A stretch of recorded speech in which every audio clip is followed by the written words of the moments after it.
नोटबंदी हिंदुस्तान के गरीब, किसान, मजदूर और छोटे दुकानदार पर आक्रमण था।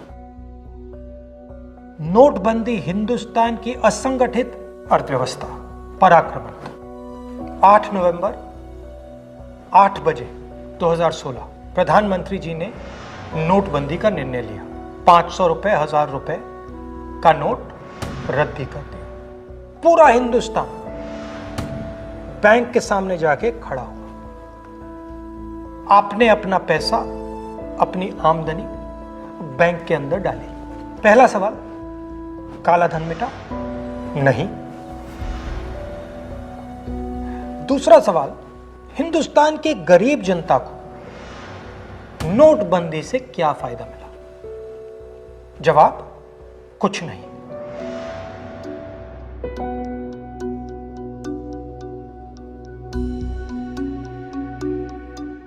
तो फायदा किसको मिला? फायदा हिंदुस्तान के सबसे बड़े अरबपतियों को मिला। कैसे? आपका जो पैसा था, आपके जेब में से, आपके घरों में से निकालकर उसका प्रयोग सरकार ने इन लोगों का कर्जा माफ करने के लिए किया।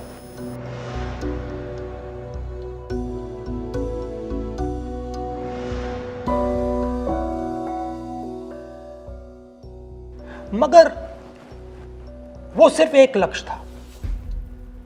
दूसरा लक्ष्य भी था छुपा हुआ, जमीन साफ करने का। जो हमारा इनफॉर्मल सेक्टर है, असंगठित अर्थव्यवस्था का सेक्टर है, वो कैश पे चलता है। छोटा दुकानदार हो, किसान हो, मजदूर हो, वो कैश से काम करता है। नोटबंदी का दूसरा लक्ष्य, जो जमीन साफ करने का लक्ष्य, असंगठित अर्थव्यवस्था के सिस्टम से नगद कैश को निकालने का। प्रधानमंत्री ने स्वयं कहा कि वो कैशलेस इंडिया चाहते हैं, कैशलेस हिंदुस्तान चाहते हैं। अगर कैशलेस हिंदुस्तान होगा तो असंगठित अर्थव्यवस्था तो खत्म हो जाएगी। नुकसान किसको हुआ? किसानों को, मजदूरों को, छोटे दुकानदारों को, स्मॉल एंड मीडियम बिजनेस वालों को, जो कैश का प्रयोग करते हैं, जो बिना कैश जी ही नहीं सकते।